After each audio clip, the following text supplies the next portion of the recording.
What's up guys, Nizo here. Update time on the Goldhorn installation. So the plan was to install the unit today. Unfortunately, lessons were learned.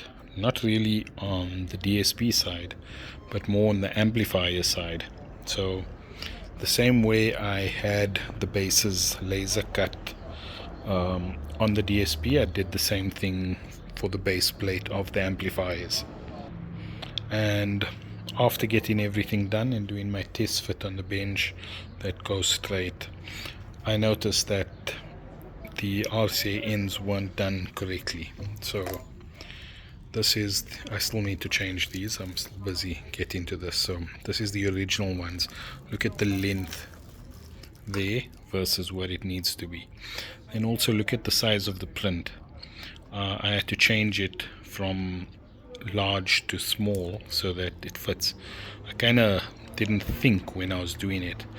It should have been done small from the get-go, but I don't know why I just didn't think. And then that's a complete waste. So I'm gonna have to sit and cut the RCA, cut the heat shrink, this red, but I'm gonna have to cut about that much off. Already did it on this side.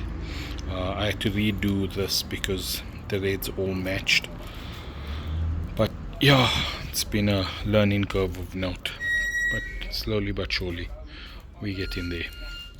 I don't see this getting into the car today or tomorrow, but we'll try. I still need to cover that. I still need to, there's a ton of work left. There's literally a ton of work. That's one of the old labels. You can see the size difference. But yeah, that's where we're at. Oh, and I've been playing with some backlighting, learning this again.